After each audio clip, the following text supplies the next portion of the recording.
Hey everyone, today I'll be reacting to a video with the prophet himself, Joe Rogan, and a special little show, with some of the guests and people featured on it, because there are shows where Joe has brought someone over for a discussion about a topic, but it's just evolved into a mess. My first part with one or the other doesn't have the edge to refute a point, so they just say no, or at best, I don't believe that. I mean, of course the conversation is going to be less formal, because his episodes are always varying from comedy to topical, so it's not like he's going to rebuild the structure from the ground up for just one discussion. And on one side, it does have its merit, because no guy's going to click on an episode and fully take in every small point made. They do want it to get a bit more heated and loud, and I'd be lying if I said I didn't want it to either. Joe Rogan is a cultural icon, being one of the most well-respected guys out there, at the top of his game in UFC, comedy, and podcasting. However, the brutal honesty, authenticity, and energy that makes him so successful also brings with him some enemies. And when Joe has a problem with you, the whole world knows about it. Take, for example, Adam Conover, a painfully unfunny comedian and TV host who really appeared to get on the host's nerves. Best known for his role on Adam Ruins Everything, Conover certainly ruined his reputation, or whatever little remained of it, when he appeared on Rogan's podcast back in 2019. When reflecting on this episode, the old phrase fail to prepare to fail springs to mind. That's because although Adam was eager to discuss numerous meaty topics, he was a little unprepared to defend his positions. I'm not surprised because the show, Adam Ruins Everything, it is clearly meant to be like popcorn stuff where it's not purely meant to educate you, but it's meant to be more fun, you know? So I'm not surprised he doesn't get the whole fact straight. Transgender rights. Adam, very much a pro-trans activist, spoke in favor of giving children as young as 7 hormones. You're seeing folks transition much earlier age. If someone is, transitioning from the age of 7 years old, right? Working with those hormones, from that age, right? They're not going to have, their body situation is going to be very different than the one that you postulated, right? Rogan pushed back. I mean, there's been more scientific evidence that points that if kids don't do that, then when they wanted to be trans at an early age, they just become gay men, and that there's nothing wrong with that either. There's no reason to give kids hormones, and there's no reason to decide before a person's frontal lobe is completely fully developed, which doesn't even take place till 25. People don't know who they are. A 7-year-old, you won't even. People don't even give their 7-year-old phones. You don't let them vote. You're going to let them decide. Oh, he did that pissed up. So their life. Adam gave anecdotal. To be fair, he was pretty more calm than I was expecting. I was expecting you to be like, "Are you f***ing dumb? Get the hell off my podcast!" Just like flipping out at him. Discussing a friend of his who believed it was only right to respect the decision of their young boy to identify as a girl. Yeah, but if that's who they are, if they think that they're a girl, why do you have to give them hormones to make them more of a girl? The two men also discussed gender in sports and the involvement of transgender athletes. Yet again, they proceeded to clash heads. There's a reason why we make the distinction to have male athletics versus female athletics. The reason is that males have a physiological advantage over women. Oh, he started. His whole argument gone. Sports, we do not have males compete with females. The question becomes when someone who is male transitions and becomes female, do those same physiological advantages apply? And it became increasingly evident that Adam actually lacked any substance. He had no knowledge on anything he was talking about. His assertions that sports favored male bodies... You should have had the 5 writers from his show come in and stand behind him, whispering in his ear the whole facts, and still get it wrong. Resorting to saying his trans friends, which seemed really insincere and only added to the overall confusion surrounding this whole discussion. Nevertheless, Adam advocated for co-ed competitions as a means to address the apparent prejudice inherent in the current supposedly male-dominated sports system. But what Adam failed to point out was the very real physical differences between men and women. And these differences would likely create an uneven playing field, as almost everybody knows. I mean, a few years ago in the world of MMA, a trans fighter by the name of Fallon Fox broke the jaw of a biological female during a contest. The brutal beating was met with outrage and was discussed by Rogan on another episode of his podcast. Commenting on the incident, Rogan said, I'm surprised I haven't heard about that, because most of the time whenever I hear transgender athletes in sport, it's mainly the Olympics. I had no idea there was actual proper fight competition allowing that. To fight women in MMA. I say no way. I say if you had a at one point in time, you also have the bone structure that comes with having you have bigger hands, you have bigger shoulder joints, you're a man. That's a man, okay? And although Adam did acknowledge his lack of expertise on the matter, he emphasized the importance of consulting transgender individuals to gain a more comprehensive perspective. But it didn't even stop there. The conversation just got worse and worse and worse. And one of the final nails in the coffin for Adam's reputation was when the men clashed over the idea of toxic masculinity. When you look at the way that we... That's one of the worst points you can get to a conversation, especially with someone like Joe Rogan, who's a bit more older, and he probably has a more, older image of a masculine guy compared to this guy who's a bit more younger, probably more like Gen Z, I feel like. You know? Really? Yeah. Adam said that men are conditioned not to have friends, and this toxic conditioning was to blame for the loneliness epidemic and high suicide rates. Researchers have found this, that little boys, when they're very young, Little boys. are very close form very close friendships that are physical friendships. They hug, they'll kiss, they'll, kiss on the cheek. You know what I mean? Yeah. They'll have physical close. You would have gotten bullied to kingdom if you kissed in high school as friends. How boys act, right? And girls are still doing that with their friends. They're still holding hands with their friends. They're still, having close relationships like that. And boys. In his defense, I have seen a lot of Indian men holding hands, and they do seem like the jolliest people in the world. Most of my friends that I know have good male friends, and they're pretty tight with people. Eventually, Adam, who was humbled and humiliated, left with his tail firmly between his legs. Since the podcast, things haven't gone much better for Adam. His most recent project, the Barack Obama directed G-Word, was a complete flop. It saw the host desperately trying and failing to restore viewers' faith in big government. Adam, it seems, finally does. Wait, did Netflix fund that show? That seems like the worst possible show to be picked up by a network, especially like Netflix. America's most famous podcaster, who ended up getting in one of the most heated arguments in the entirety of Joe Rogan history. In 2018, the conservative pundit appeared on the Joe Rogan Experience, and on the topic of climate change, she and Rogan had a big disagreement. In short, Rogan believed it was real, Owens did not. Oh my god, is he the one person I can already tell is going to be destroyed by Joe's facts and logic? I wonder if he's going to have Ben Shapiro on. He definitely had him like before in one episode. They just feel too good together to, be apart. I want to see them be in the same room and smile together and make good memories.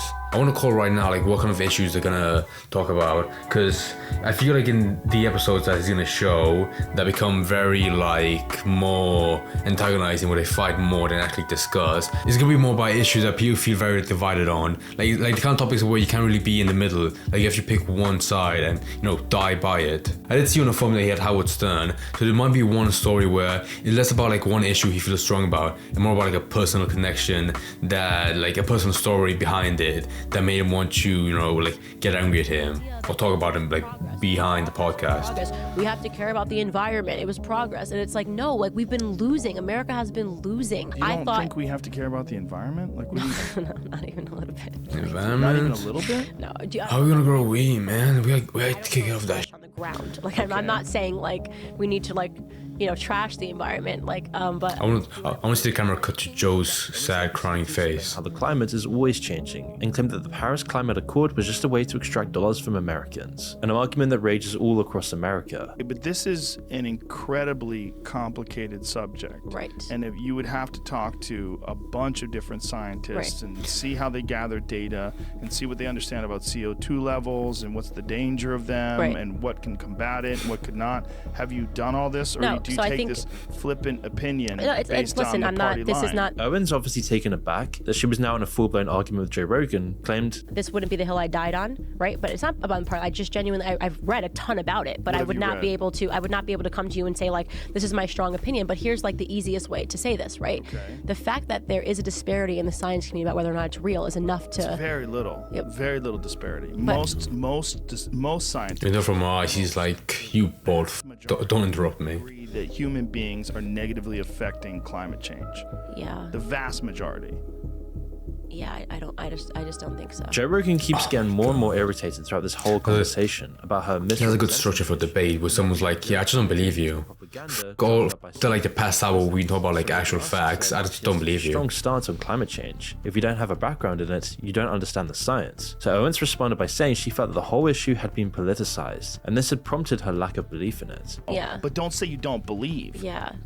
Learn about it. Yeah. Learn about it and then have an opinion. But you're stating this opinion without having any real understanding of Right. what climate Well, yeah, science 'cause is. it's- Back when she appeared on Rogan, Owens I was don't know who this woman is, because it feels weird for like to have the first conversation in the first episode that she's been on the Joe Rogan show to be about climate change, where she knows almost nothing. more isolated, largely because she has a history of putting her foot in her mouth. She once said that a certain someone from Germany was an okay leader until he tried to globalize, which many found questionable. More recently, recently, she's had a bitter feud with Ben Shapiro. Oh, I hate her already. After space, due to Owens' coverage of the Israel-Hamas war. Not to say Ben Shapiro or any of these other people are better, but she's definitely becoming isolated in the commentary space amongst conservatives, with Ben Shapiro blasting her quote faux sophistication about the conflict, with Ben also saying that her commentary is ridiculous and riddled with errors. But no matter what you think about this, someone who is truly despicable is Howard Stern, and he is possibly one of the biggest victims of Joe Rogan, arguably one of the biggest hypocrites in show business today, and one of the biggest supposedly victims of Joe Rogan. You see the Bro, I'm gonna call it now. He's definitely the one person that started off the episode. I mean, was he even brought on with an episode? I feel like I would have seen that way before, because of like how long they've worked together, and turned out just not despise each other, but started fighting each other towards the end of the friendship. Even though I'm pretty sure most of the comments they make about each other are more like in interviews as opposed to actual episodes. Apart from Howard Stern, who just say whatever he wants on his show. Shock jock known for saying the most inappropriate things imaginable, Stern is now a changed man, or so he would have us believe. Last year on his podcast, he proudly declared, "I am woke, motherfucker, and I love it." Commenting on Stern's supposed come to point Jesus moment, Rogan stated that Stern was a pioneer. He was the pioneer. And now he's woke. Is it Howard Stern? Emphasis on the was. In Rogan's view, Stern used to be cool but no longer is, which is definitely true. And Joe Rogan knows, as after all, his tumultuous relationship with Stern goes back decades. Back when Stern was cool, Rogan used to be a friend of his, often featuring on his podcast. In fact, the two men used to hang out. It's funny how that clip was from like 10 years ago, but it still looked the same. An incident at a strip club would result in Stern believing that Rogan had misogynistic tendencies. In an effort to apparently embarrass the comedian, Stern would call up a woman from Joe Rogan's past and question them live on air, trying to humiliate Joe Rogan publicly, and get progressive virtue signaling points from doing so. Yeah. So what did you learn from Joe? Well, after that wonderful one-night stand, I got pregnant, and I... What? Yeah. What? And the thing about it is you have to understand. What? Joe, you knocked her up? Are you kidding? No, okay, but That's my man, Joe. Knock him up. Or daughter. I never kept it. Thank you, Jesus. Wait a minute, hold on. Yeah. Thank you, Jesus. Yeah, exactly. Ultimately, an off-camera discussion between the two would result in the termination of their friendship. For Stern, he saw Rogan as the spreader of misinformation. "I don't listen to Joe Rogan," he said. "I know Joe from 100 years ago. We're not friendly any longer. We were friendly at one point, but somehow thought that calling up Joe Rogan's ex-girlfriend to talk about Joe Rogan's past indiscretions was a good idea. It seemed like they were destined to become enemies afterwards." Quote, "Joe was a guest one time and I said something to him off air, which I don't go into, but he took offense," added Stern. "I haven't heard or seen him since. I think he made the decision that I was toxic for him, and he probably was. And in recent times, their differing mindsets led to a big clash surrounding the pandemic, where Stern would voice his disapproval of Rogan's stance. Rogan, on the other hand, had always remained resolute and uninterested in altering his position. He was open to other ideas and wasn't going to let Stern get in the way of his success. However, Rogan's beef with Stern is just a little different to the previous ones, as Stern was never actually on the Joe Rogan Experience. But make no mistake, Stern is very much a victim of Rogan's. Which brings us back to the hypocrisy point. As Rogan has noted, Stern has built a career out of ridiculing the very institutions that he now shamelessly supports, most notably Big Pharma and Big Government. Stern has become the very thing he used to mercilessly mock. He has become a caricature of himself. On the other hand, Rogan is in many ways what Stern was in the 80s and 90s, original, funny, unapologetic, and beholden to no one but himself and his loyal listeners. Rogan and Michael Malice have rather accurately pointed out that Stern is one of the few media people who have gone from being completely red-pilled to becoming completely blue-pilled. From being an all-out James Dean... I hate that phrase, no matter what context it's in. Blue-pilled, red-pilled. Person I know who's gone, other than Penn maybe, who's gone from being red-pilled to blue-pilled. But no offense against that guy, I've never seen him or heard about him or even know his name. You should never bring that kind of like point in an actual serious podcast.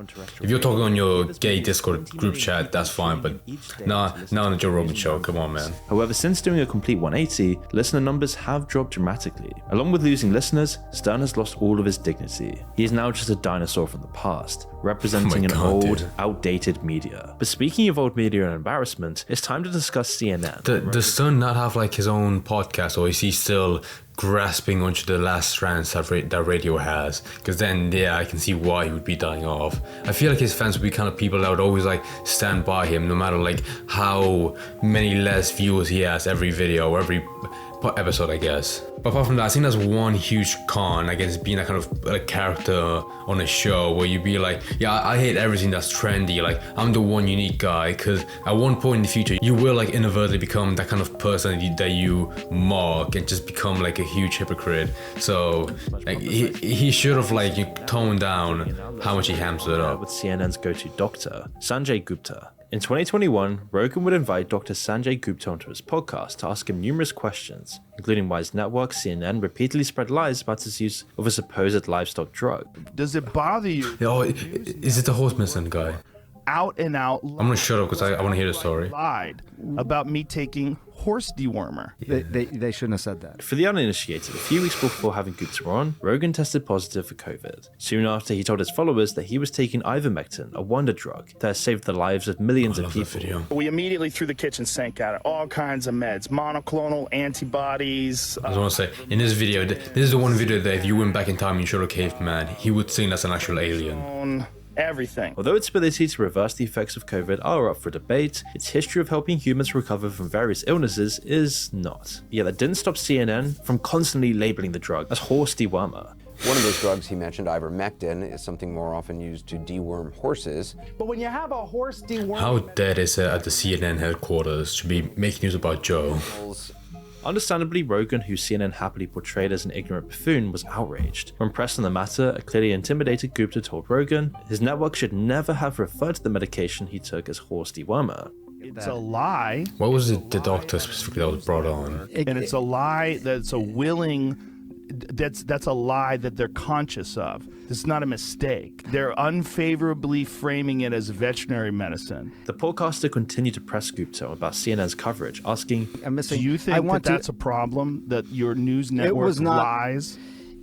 Well, I don't. Dude. What did they say? They lied What did they and said say? I was taking horse dewormer. If you got a human pill, because there were people that were taking the veterinary medication, and you're not, obviously. You got it from a doctor, so that it shouldn't be called that. Prior to Gupta's very public dressing down, Rogan took aim at CNN, asking a guest at one point if he should sue the network. Bro, do I have to sue CNN? A clearly angered Rogan asked, as they continually made compilations, doing everything they could to take Rogan off air, doing every cancellation attempt, making Joe Rogan trend on Twitter with everyone hating him around the world, trying to silence his voice. They're making it up. They keep saying I'm taking horse dewormer. I literally got it from a doctor. I would, in his defense, I would be angry at that. Some kind of dumb stuff like that. Because you already, someone has a character of taking like weird medicine for anything. So to add that characteristic on top of that, that would be just horrible. They must know that that's a lie. There's a lot of people saying it. However, instead of offering an apology to Rogan, CNN instead chose to double down. In a statement to the Washington Post, the media network declared the only thing CNN did wrong was bruise the ego of a popular podcaster who pushed dangerous conspiracy theories and risked the lives of millions of people doing so.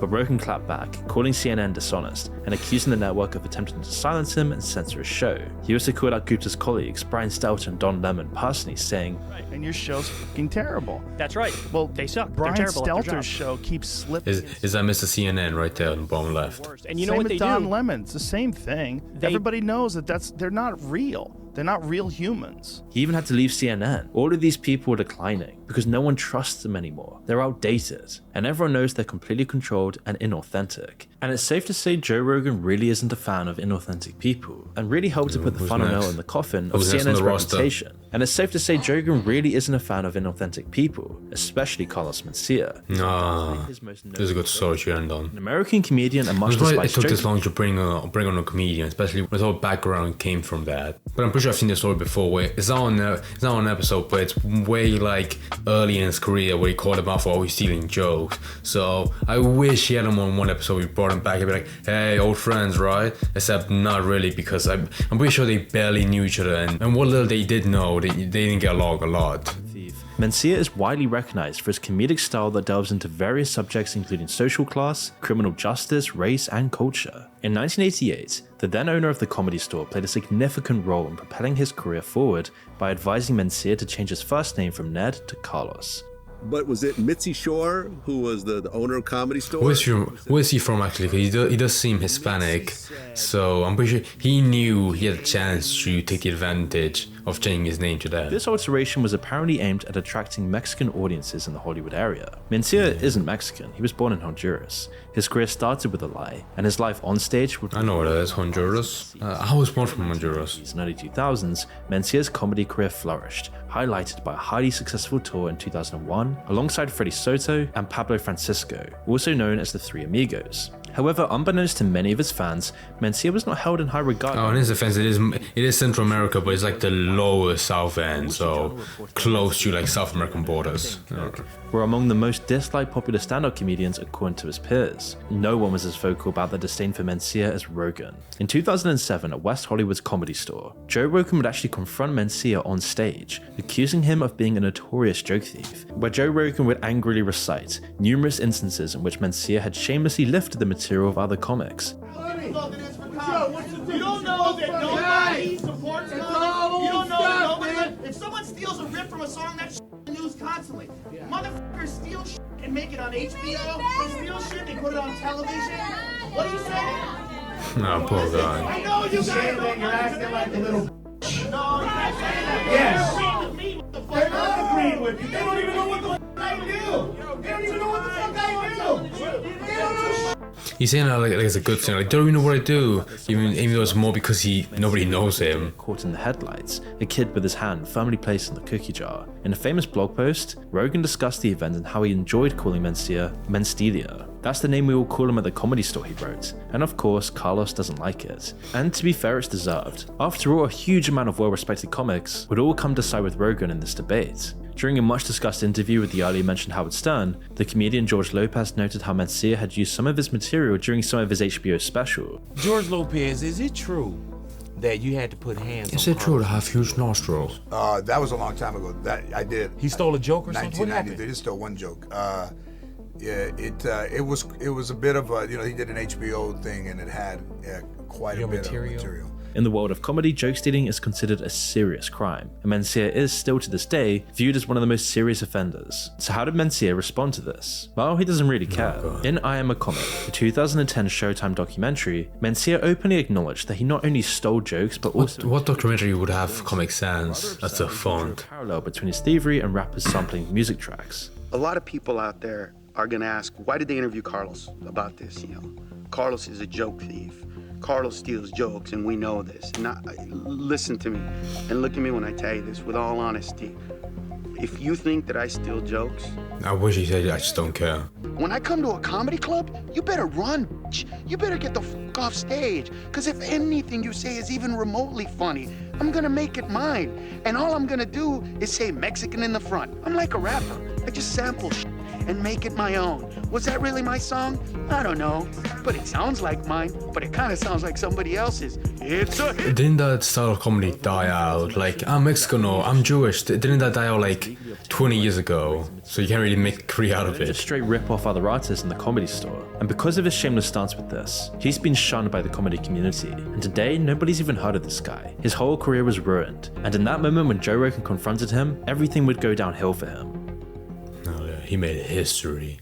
That's man Joe. That's why I support Big Joe, always making history and making monuments in the comedy and podcast timeline. I guess that really goes to show like who's right in that situation where like a huge pillar of like the podcast industry is Joe Rogan compared to like the tiny pebble that is like Carlos Mencia. I mean, you can tell already that he wanted to be like one comedian that was famous of like just stealing jokes, and he really saw he had a chance to become that big in the industry. He should have just started a podcast like him, at least. I mean, it would have lasted long, I believe, but it would have been like a good mini civil war between Joe Rogan and Carlos Mencia, where they just talk about each other on the podcast. But you know, honestly, that's like the one story that feels kind of out of place, because most of the other ones were more recent. Where that one like was such like a long time ago that it already felt like he was dealt over. Like there really was no war of Carlos Mencia being like the right guy. Like he does steal jokes, but he does it in a good way. Like no, like most people that knew him didn't like him already, and they barely stuck around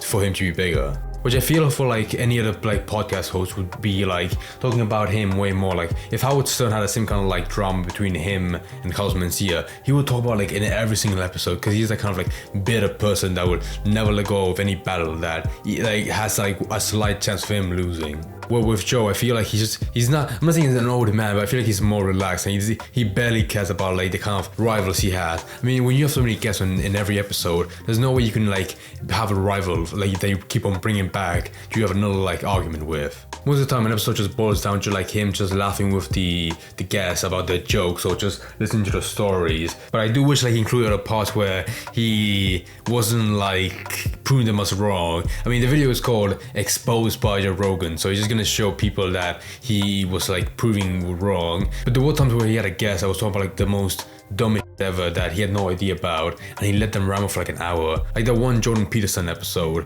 where it's just like no one saw what he was saying later on, like for like the last 2/3. And I'm pretty sure, wasn't that the episode that like caused him to get like banned off Spotify, which was like a huge hit to him when he was entirely on that platform. So I kind of want to see an episode about that, about like the episodes where like he wasn't as good or were hated by the fans. I mean, to be fair, when you have 1,500 episodes, you can't have each one be like a winning battle, you know?